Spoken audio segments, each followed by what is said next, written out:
Hello and welcome to my Z80 channel. I hope that you find it informative and interesting. In this video I'll combine the Z80 with the Z80 Serial Input Output chip, or SIO, and demonstrating asynchronous transmission from a terminal and back using a circular buffer. A circular buffer is extremely useful when data is to be streamed. This could be by typing on a keyboard or sending data across a network. As the data sent is effectively infinite, we have a problem as storing that data is finite. This is where a circular buffer solves this problem. In my simple example, I have a circular buffer of 8 bytes, but I want to store and display the letters Z80 computer, which is more than 8 bytes. So here is how I'll do this. And here's my 8 bytes of memory. I'm going to have a head and tail pointer. Now, at this moment, the head and tail pointer point to the same bit of memory, so that's saying the buffer is empty. So the head is the producer, and that's going to produce the letters. The tail is the consumer, and that's going to consume the letters and display it back onto the screen. So the first letter we have is Z. It places it in the first location of the circular buffer and moves up 1. And it just keeps going. 8 and 0, Z80. But what about the tail? How do we consume this bit of information? So what the tail is going to do is look at the information in the what's pointing to the tail, get it, and send it back or send it out to the screen. So there's the screen. It takes Z and prints it out. It moves up again, takes 8, prints it out, and one more, 0, and prints it out. And as you can see, head now equals tail again. The buffer is empty. We do have Z80 in the circular buffer at the moment, but effectively we can overwrite that data because we've already consumed it and it's already been outputted. So let's keep going. I'll type in COMP into the buffer. That's all great. Again, the tail hasn't consumed anything yet, but I've produced some information. But what's going to happen now? The head has reached the end of the buffer. What's going to happen? It can't just go off the buffer. Well, this is where the circular bit comes about. This head's going to go back to the start again. So I'm going to produce U, and the head goes back to the start. And it just keeps circling around. So U, we're going to add the next letter T, and we're going to add another letter E. But at this point, the tail's been a bit lazy and a bit slow, and it's just been sitting on C for a while. And we've got an issue here. The buffer is full because the head equals the tail minus 1. We have two choices here. We can either ignore the data that is being stored in the head or send a message back saying the buffer is full, like a buffer overflow signal. We need to move the tail up now to allow the head to store more data. We'll move the tail up by 1, and that consumes C, and now we can store R. Now the buffer is full again, although we've keyed in all the data we need. Now we just need to consume the rest of the information. So we got COMP, and we get to U. Again, the tail now needs to wrap around to the start of the circular buffer, consume the U, and go back to the start. And then we just consume the last 3 letters, TER. And now we have an empty buffer, and we've consumed and produced all the letters. An example I pulled out of the Wikipedia page is this diagram here, which has the buffer in a circular shape, a head and tail pointer, and they're typing in the words hello Wikipedia, and as you can see, the head is producing data, the tail is consuming, and you can see it consumes and produces until the buffer goes empty. I'm going to be using interrupts to interrupt the CPU when the SIO is requesting it. And the Z80 CPU has 2 interrupts, pins 16 and 17, int and NMI. What are they? NMI stands for non-maskable interrupt. A non-maskable means that the software cannot disable this interrupt. When this pin goes low, it will always interrupt. The code will then jump to address location 0066 and handle whatever it needs to handle, and then it will return back to the code. The in pin is the maskable interrupt. This means that the interrupt can be disabled via software, so you can ignore the signal if you request that, and that's important sometimes because once an interrupt has occurred, you don't want any more interrupts to occur during the processing of that interrupt. It has 3 different modes. Let's have a look at those modes. So the first interrupt is IM0. It will execute the command on the data pins itself. So whatever byte is on there, it will run that command. The Z80 will run it. Usually that will be a restart command. IM1 just jumps to restart 38 hex, which goes to 38 in memory, just like NMI, which goes to 66 in memory, address 66. And IM2, which is the one that I'll be using, jumps to, it's the most powerful interrupt option. It will jump to any location in memory of the 16-bit address, the combination of whatever stored in register I and on the data pins. Here is an example of using IM2, so it combines register I plus 7 bits from the peripheral and then adds on a 0 on the end. And the 0 on the end because we need a 16-bit address to jump to, and it has to be in like an even number to include those 2 bytes. So for example, in my code, I would load OE to A and then load it to interrupt register I. And here's an example of joining up the interrupt register plus the 7 bits from peripheral. So you have the addressed OE and OC. Where do I get the OC from? It comes from the SIO itself. And here is a table that shows what comes from the SIO depending on channel, if it's A or B, and the 4 types of interrupts that could occur. So for this example, OC, as you can see, is receive character available. That means a character has been received from the SIO and is waiting to be processed. So now let's have a look at how we can connect all this together. So let's have a look at setting up or configuring the SIO and connecting that to the Z80 processor. Over here we have the data pins on the left hand side. They are just directly connected to the data bus. Next we have the SIO sort of control pins, chip enabled, reset, M1, IO, RQ and read. Again, they're just directly connected to the Z80 processor. Next we have C and D and B and A. What are they? Well, C and D are either command or data options. Are we sending data information to the SIO or command instructions? Command is to set up the SIO, to configure it to how you want the SIO to operate, and data is just the data that we're going to be sending.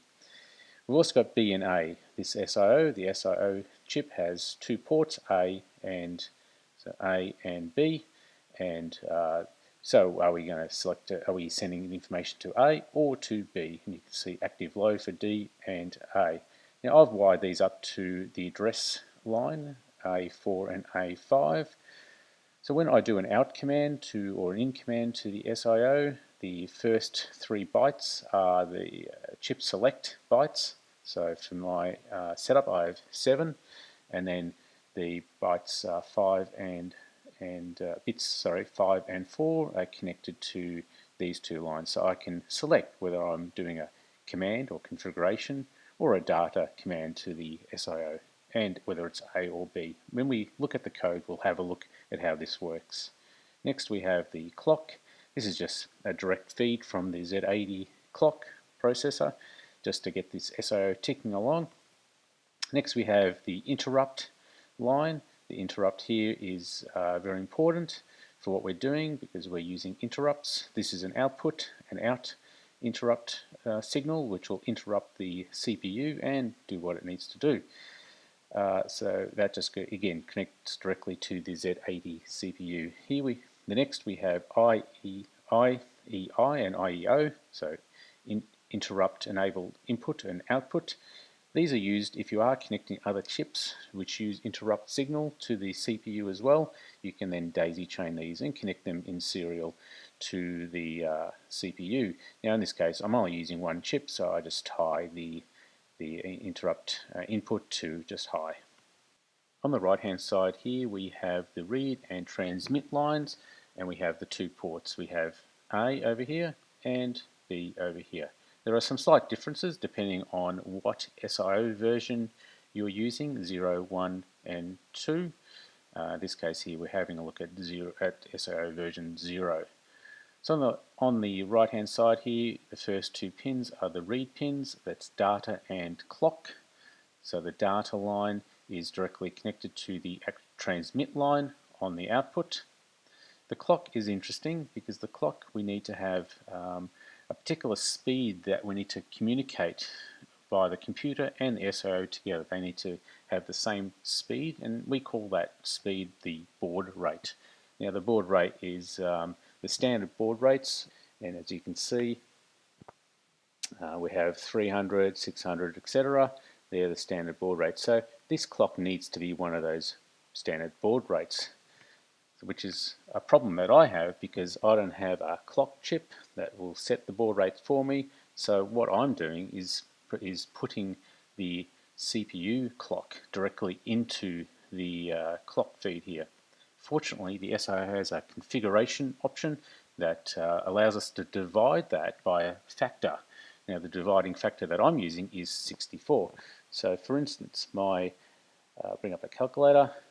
So my chip is going at a fairly fast rate for the CPU, at least for the Z80 CPU, and it's sitting at 3.2768 megahertz.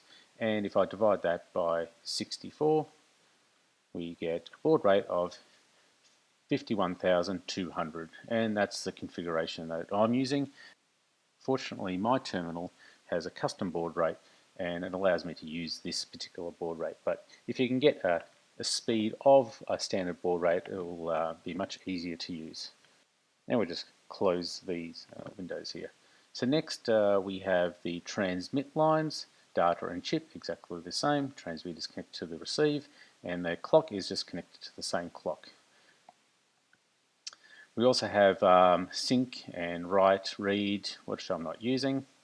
Next we have the read to send and clear to send lines. This is connected through my circuit here, although I don't use it. It is used for timing, but you can use those options. Now if you have a look at port B here, there is this line here which is 27 RXTXCB. It's actually a combination of both clocks. So the SIO has an option to have different transmit speeds to read speeds, and for SIO 0 this line is combined, and again I'm just piping it to the clock. One of the extra things I have got set up here for the clock speed is whether to use the when I send the clock in through from the CPU, I have an option here using 2D flip-flops to just halve the clock by a half or quarter it as well. So it feeds in through, and you can just set these jumper cables here to select which speed you want. But 51,200 is good for me. And this is the setup of the SIO. Now let's have a look at the implementation of the code for the SIO connecting to the Z80 and using a circular buffer. The first thing we need to do is have locations for where the buffer is going to be stored in memory. And we have a circular buffer. I've just stored it in OB00, so 0B00 address, OB for buffer, just use B there.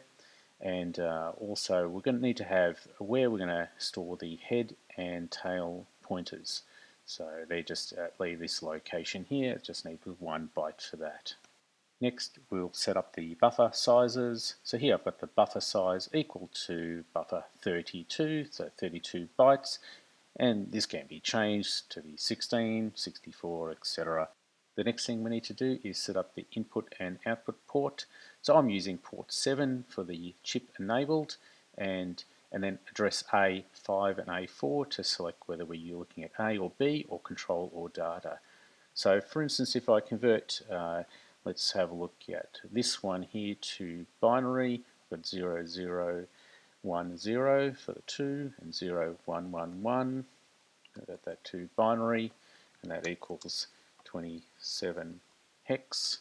So you can see port 7 is being used for the chip enabled, and then A4 is 0 and A5 is 1. And if we have a look back at the schematic and what we're doing there, so a low A4 means it's a control signal, and a high A5 means we're looking at port A. So the next configuration we need to set up is the interrupt vector base table. So this table is has the address locations of our handlers, our interrupt handlers, and when the interrupt comes through from the SIO, where are we going to go to and what handler are we going to run? Now, the SIO has 4 types of interrupts that could occur. The first one is this write interrupt vector, or the transmit buffer is empty. It will fire an interrupt and it will go to this location. Now, 08 and OA, OC and OE are just the address locations that the interrupt vector will set, and then it will fire off those locations. The next interrupt, we have this external status interrupt vector. We're not going to use that, but if something occurs like a break-in signal, that will fire.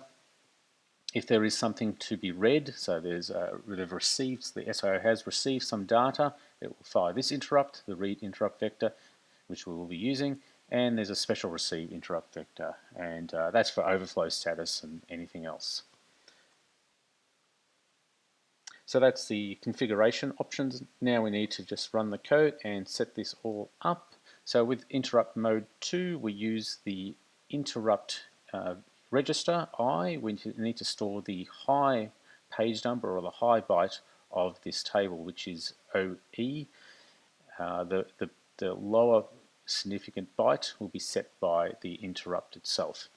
So we store that high OE into the interrupt vector, and then we also enable interrupt mode 2. Next, we need to link the interrupt vector table, which we defined up here, to actual handler methods or functions or labels for our code to go to. So all this is doing is saying the label read handle, the function read handle, stored in the read vector here, and the write external and error handle vector. Once that is set up, we can then initialize the SIO by sending command signals to the SIO, which we'll have a look at next, or soon to be next. And then we also need to just default the header and pointer for the buffer, and I've just pointed them to the start of the circular buffer, which is just the least significant byte of the buffer, and I just save that. And currently it's sitting at, because I've got the buffer here as OBOO, it's just sitting at 00 at the moment. So because this is an asynchronous transmission, we need to do something in the background that will just keep the processor busy. I mean, the CPU could be doing something else, and it's just waiting for the SIO to interrupt it. So we have a wait loop here. Now all this wait loop is doing is just looking at the circular buffer and seeing if there's something on the tail that can be transmitted. So is there data on the tail to be transmitted, and then it will transmit it. And in this case here, we're going to echo it back to the terminal, and then it just repeats the wait loop again. So let's have a look at the SIO configuration. The code here looks a bit long-winded, but it's actually not that complicated. So SIO, all we do is we have this control table, data table that I point to HL, and then I call iPorts. Now what iPorts is doing, it's looking for 3 bits of information. The first line is the number of control bytes to send. The second line is the port we're going to use, and then the third and following lines are the actual control data bytes. And you can see I'm using this command called OTIR, which all it does is output HL data B times to C port. So let's have a look at the control table itself. There it is. So the first thing we need to do is just reset the channel, and it's only got 1 byte worth of data, and the port I'm going to use is the command port A, and the information I'm going to send is this. Now all this information is based on the you need to have a look at the SIO technical manual, but the SIO has 8 write buffers and 3 read buffers, where I'm going to use write buffers at the moment. So write buffer 0 has a configuration to reset. It also has the options to the lower 3 bits here to actually set what is the next buffer we're going to write to, the register, sorry, we're going to write to. So what this means is 011 is saying reset the channel. Next we need to set the interrupt vector, and that can only be done via port B. We've got 4 bits of information. We've got the control port B. We're going to select write register 2, and we're going to send zeros to the base of the interrupt vector. So what we're saying here is that we're not going to modify the interrupt vector at all. We're just going to use it as is. But the next write register 1, we're going to set bit number 2, and that will say allow status to affect the vector. So what that means is that these 3 bytes here will now be modified depending on what type of interrupt it is, and then that will link back to the initial table we've got here, which will be either 08, OA, OC, and OE. That's port B, that's write register, port B, write register 1, and then we do the basic, the next 8 lines we set up channel A, and this is just asynchronous transmission, nothing overly fancy here, just a standard setup. We select write register 4, and on write register 4 we're saying we want to divide the clock by 64. That gets my baud rate down from my direct clock connection. We're going to use 1 stop bit and no parity. Then on write register 3 we're going to set up, we're going to say this, the write register 3 is the read configuration. We're going to say we're going to have 8 bits of data, auto enable off, and we are going to enable reading, read enable there. Then we're going to select port register 5. Register 5 is the transmit register configuration. And we're saying here again 8 bits of data to transmit. We'll enable it, and we're not going to have a request to send. And lastly, write register 1. This is to do with the interrupts. Are we going to interrupt at all? And yes, we definitely are going to use interrupts. And for the read register, we're just going to interrupt on all reads. For transmit, we're going to interrupt when the buffer is empty, transmit buffer is empty, and we've got anything else, external interrupt. If there is something else going on, we're going to interrupt on that as well. So that's the channel setup, or the SIO configuration. So now we need to look at our handlers and how we're going to set up those handlers. So let's have a look at the read handler to start with. If there is data received on the SIO, what are we going to do? When that happens, this read handle will fire. The CPU will get interrupted and will jump to this location with the read handler there. So first, based on the circular buffer, we've just got to check, is the buffer full? So I'm loading the header pointer and the tail pointer, and I'm comparing them. And remember that if head equals tail minus 1, it is full. So if it is full, all I do is read the bit of information and just exit. I just, in this case here, I'm not handling it all, I'm just ignoring it. So once it's full, you can't add any more data to it. But if read is okay, then we're just going to grab the data. So the data into A, we're going to add it to the circular buffer, and then we're going to increment the pointer, the header pointer, by 1. And we've also got this AND buffer size. So what this does is if the pointer goes beyond the end of the circular buffer, then it will wrap around to the start of the buffer. And that's it, and then we just exit. Now, every time an interrupt does occur, these interrupts are disabled, so we need to re-enable the interrupts, and we use this special return I instead of just the return. This will send the information back to the SIO. It's only used for Z80 chips. This will send information back to the SIO saying the interrupt has been completed. So that's the read. So let's have a look at the write handler, or the transmit. So the echo back procedure. Here we do another transmit, so we check if the buffer is not empty. If it isn't empty, we'll send some information back.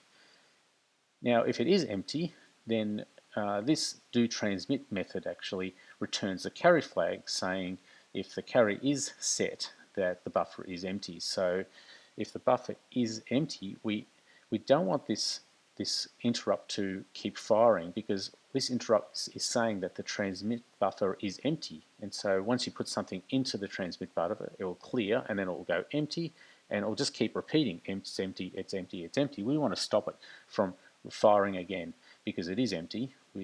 So what we do here, we go to write register 0 and we just set this reset SIO transmit interrupt option. And that will stop it from interrupting again, waiting for some more data to transmit. Alright, so most of the code here is actually in the do transmit. So let's have a look at the do transmit. And it's kind of like the read as well. So we disable the interrupts because this is done outside, potentially outside of the configuration through our loop, our continuous loop.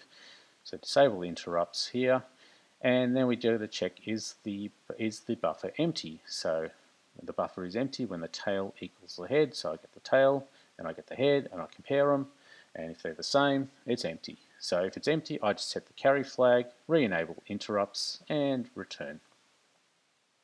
If it's not empty, then we're going to send some information out. So we get the information based on the circular buffer where the tail is pointing to, which is currently at B, and we put into L, and then we get the information at the circular buffer on the tail, and we output it back to the terminal. Now an output has occurred, we increase the tail pointer by 1, and again, if it wraps around, if it gets to the end of the buffer, we just mask it and wrap it around again to 0, 0, or whatever you've got the base of the buffer is set at. Re-enable interrupts and return. Now we're not doing a return I here because this is done actually in the right-hander itself, and the do transmit is called in there itself. And in this case here we are looking for the carry status, but on the wait loop here, we don't care about the status because once we send some information off, the transmit buffer empty interrupt will occur and it will jump straight back into this right handler, check for another bit of information to send if there is any, or otherwise just cancel it, and then it will return I. And so that's our configuration for the SIO. Let's finally see a working example of the Z80 SIO with a circular buffer on a real Z80 computer. I've connected my laptop, which is running on a terminal, to the SIO. The SIO is connected to my Z80 Talking Electronics single board computer. To demonstrate the workings of the circular buffer, I've created a program that steps through the producer-consumer process and gives visual feedback. On these two digits, we'll show the size of the producer data being stored in the buffer that hasn't been consumed. Next, these two will display the last character to be put into the buffer in ASCII. And the middle two displays will display if there's an overflow has occurred or auto mode is selected. In manual mode, a key needs to be pressed for the consumer to process the byte on the tail and echo it back to the screen. Okay, so I'll type in some data to my computer. You won't see anything on the screen itself, but it'll be stored in the circular buffer.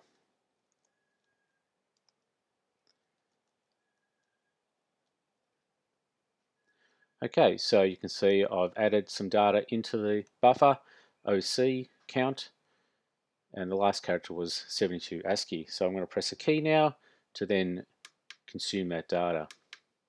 And now it starts counting back downwards, consuming, moving the tail up, echoing back to the screen. Oops, and I misspelled O for computer. That's okay. And lastly, to test that the circular buffer can handle lots of data being streamed to it and echoed back to the terminal, I'll paste a chunk of text into the terminal and hopefully it will return without corruption. And here you go, as you can see the size of the buffer that hasn't been consumed yet is 0 because it's been consumed straight away, and we've got a whole bunch of data being sent through. That's the ASCII characters for the current character, and that looks pretty good. So have a look at the link below for the code that I used and other SIO related information that was presented. Thanks for watching my video, and I hope that you found it helpful when setting up your own Z80 SIO project.